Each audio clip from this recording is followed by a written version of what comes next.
Eu queria dizer o seguinte, chamar atenção para um ponto que eu entendo importante, tem a ver com o momento que a gente está vivendo. O presidente Jair Bolsonaro, ele tem duas unanimidades no governo dele.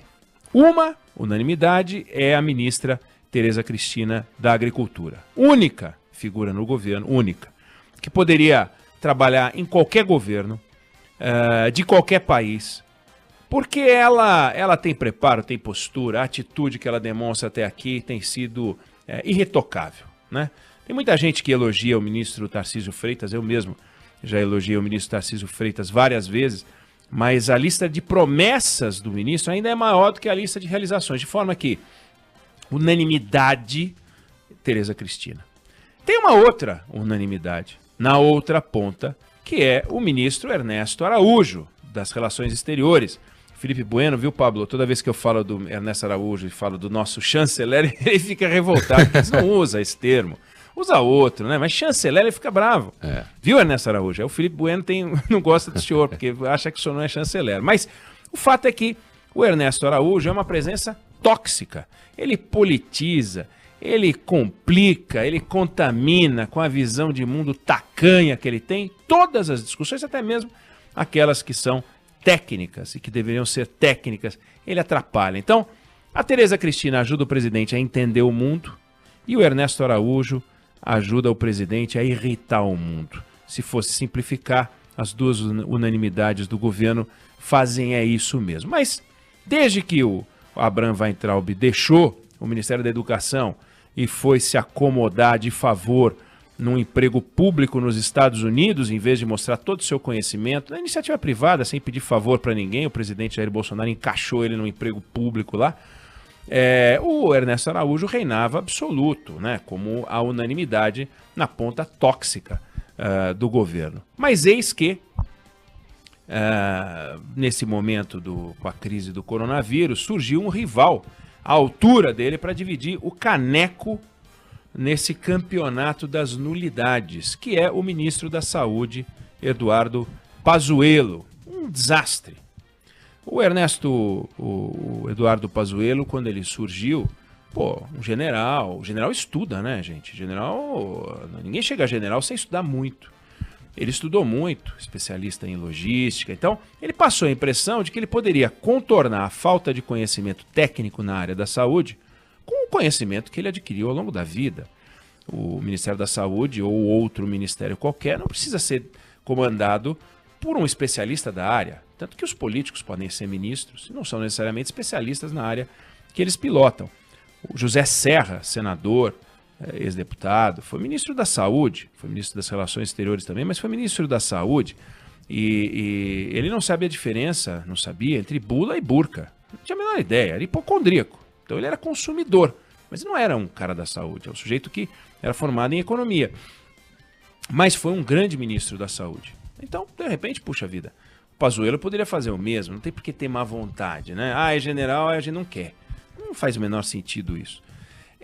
Mas o que ele tem feito para diminuir o cargo é inacreditável, sabe? Uma coisa é disciplina, lealdade, que são virtudes que o militar tem de sobra. Outra coisa é subserviência, atitude bovina, passividade, né?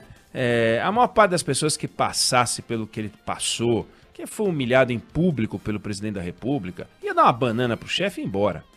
Por amor próprio, autoestima, respeito até pelo público, pela sociedade, mas ele não. Ele foi enquadrado pelo presidente, ele aceitou sem nenhum constrangimento a descompostura que o presidente passou nele e resolveu incorporar as brigas do presidente, que não tem respaldo na ciência, que não tem respaldo no bom senso, que não tem respaldo no respeito pelo outro, que não tem respaldo no princípio da liderança, que não tem respaldo numa conduta presidencial. E são histórias e mais histórias de um ministro que vem se comportando de forma Ernestamente Araújo, como diria o Milton Neves, né? Então, no domingo, o braço direito dele, um secretário executivo, número 2 do ministério, né? Um camarada que tem que ficar calado, trabalhando lá dentro, cuidando do trabalho dele.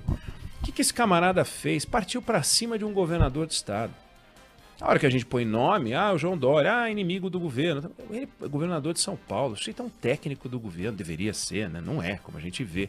Aí ele partiu para cima, o secretário executivo, gravando um vídeo de ataque ao governador, como se ele fosse alguém no cenário político, uma palhaçada que qualquer governo minimamente arrumado renderia uma demissão, né? Mas não rendeu demissão nenhuma até aqui. O mais grave, no entanto, é que é da lavra deste novo companheiro do Ernesto Araújo, né? Um plano ridículo de vacinação, onde as contas não fecham. Nós não temos as vacinas, nós não temos a garantia da entrega de seringas, não para em pé, os números são questionáveis. E, no entanto, esse plano saiu, e saiu porque o Supremo Tribunal Federal exigiu. Como é que isso não está pronto há um tempão? Se a gente pegar os números, gente, a gente vai ver o seguinte. Olha isso. Você pega, por exemplo, Canadá, mais de 100% de cobertura vacinal garantida, né? Ultrapassem muito. O Canadá tem 5 doses por habitante, deveria ter 2. Reino Unido, Austrália, Chile, União Europeia toda, Estados Unidos, Japão, todos com mais de 100% de cobertura vacinal garantida. E o nosso Brasilzão? Foi o senhor Eduardo Pazuello viajar pelo mundo, comprar todas as vacinas que tivessem disponíveis? Não. Ele foi para batatada. Ele comprou a ideia da cloroquina. O governo começou a gastar dinheiro nesse remédio ridículo que serve para muitas coisas, inclusive malária e outras coisas. Não serve para nada, não tem nada a ver com Covid-19, mas nada. Mas foi lá e comprou. É de se perguntar se não tem um crime nisso. Comprar um negócio inútil com dinheiro público. Aí ele saiu o mundo afora? Não. Aí ele solta um plano meia boca, porco, um plano vergonhoso, que só saiu porque o Supremo mandou fazer. Aí, segundo plano, o governo federal já garantiu 300 milhões de doses de vacina contra a Covid-19, por meio de 3 acordos. A AstraZeneca, ficou a Fiocruz, 100 milhões de doses. 130, na verdade. COVAX Facility, que é uma cooperação mundial, 42,5 milhões de doses. E Pfizer, 70 milhões de doses. E aí o governo põe no plano que está em negociação, ou seja, 70 milhões de doses em negociação. Essas 70 milhões de doses não vão chegar antes do final do ano que vem. Não vão chegar. Mas não é que pode chegar, não vão chegar. Segundo o que disse a Pfizer, que só consegue entregar no primeiro semestre 8 milhões de doses e 62 milhões de doses no segundo semestre. Segundo semestre, eles não falam que é sexto mês do ano, sétimo. Falam que é segundo semestre, ao longo do segundo semestre. 8 milhões de doses ao longo do primeiro semestre. Não falam que é fevereiro, que é janeiro, que é março. Então, ao longo do ano que vem, teremos 70 milhões de doses. As milhões e milhões de doses, por exemplo, Fiocruz, AstraZeneca, 100 milhões de doses até julho do ano que vem. Julho do ano que vem.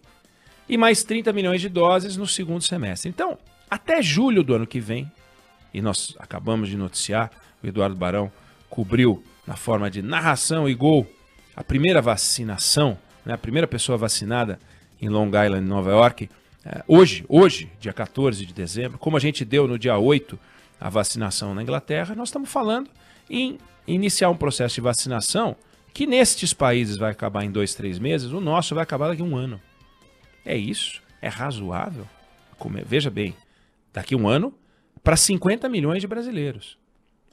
E o plano não fala uma linha sobre Coronavac. Quer dizer, é um absurdo que um ministro de Estado elimine uma vacina porque ele resolveu abraçar a guerra ideológica contra o governador de São Paulo. E uma vacina que tem origem na China. O que ela vai fazer? Se você tomar a vacina chinesa, você vai virar comunista? É uma patetada, é um absurdo. Ele realmente se comporta de uma maneira incompatível com o cargo que ele ocupa. E mais, quando a gente vai mergulhar nos números, a gente vê o seguinte, que na fase 3, tem as várias fases, fase 1, fase 2, fase 3, não vou aqui entrar em todas elas para não tomar o tempo das pessoas, que é muito precioso, o seu tempo, ouvinte querido, o seu tempo, ouvinte querida. Vamos na questão central. O governo fala aqui na fase 3 que a gente não sabe quando começa, porque também não sabe quando é a fase 2, porque também não sabe quando é a fase 1, porque não tem prazo, não tem data para começar, não tem data para terminar, e o Supremo deu 48 horas para o governo definir isso. E o número 2 do Ministério, que devia ficar calado, gravou um vídeo para dizer que não faz sentido ter prazo. Quem disse que faz sentido não é ele. É um cara que não devia estar lá também, né? Mas enfim, na fase 3, que a gente não sabe quando vai ser, a ideia é vacinar 12.600.000 pessoas acima dos 18 anos que tenham comorbidades. Hipertensão de difícil controle, diabetes mellitus, doença pulmonar obstrutiva crônica, doença renal, doenças cardiovasculares, cerebrovasculares, indivíduos transplantados de órgão sólido, anemia falciforme, câncer e obesidade grave, que é o IMC acima de 40. Aí, vamos dar uma olhada em alguns números. 12.600.000 pessoas com todas essas comorbidades. Primeiro, como é que você vai identificar a comorbidade? Né? Como é que você vai fazer para identificar que a pessoa tem diabetes? Vai fazer um teste de diabetes em todas as pessoas que forem vacinar? Mas vamos lá. Segundo a pesquisa nacional de saúde, realizada pelo Ministério da Saúde, em parceria com o IBGE, a gente tem 9 milhões de brasileiros com diabetes. Então, dos 12,6 milhões de brasileiros que se encaixam em todas as comorbidades, segundo o Ministério da Saúde, com o IBGE, 9 são diabéticos. 9. E se você for pela Sociedade Brasileira de Diabetes, só aí já bate 12 milhões. Então já tem uma guerra de número. É 9 ou é 12? Se for 12, já ferrou a conta do governo. Se for 9, todas as outras comorbidades só podem somar 3 milhões. Hipertensão no Brasil. Hipertensão no Brasil, nós temos hoje 36 milhões de adultos com pressão alta. Claro, é hipertensão de difícil controle. Quantos são esses brasileiros com hipertensão de difícil controle? O governo sabe? Não. Como é que ele chega a 12.600.000? Estimativa, chute. Obesidade. Obesidade no Brasil é uma barbaridade o que é a obesidade no Brasil. 25% das pessoas obesas, IMC 25 para mais. Ah, mas é IMC 40. Quantas serão? Os IMC só 2 milhões? 1,5 milhão de pessoas? Então essa conta do governo é uma conta feita na marreta. É uma conta altamente questionável. Aí saiu essa conta, o que aconteceu? O governo disse que ouviu especialistas, né? Aí os especialistas que foram ouvidos pelo governo, eles soltaram os pesquisadores que assessoram o Ministério da Saúde, eles emitiram uma nota conjunta afirmando que não foram consultados antes do envio do plano para o Supremo Tribunal Federal.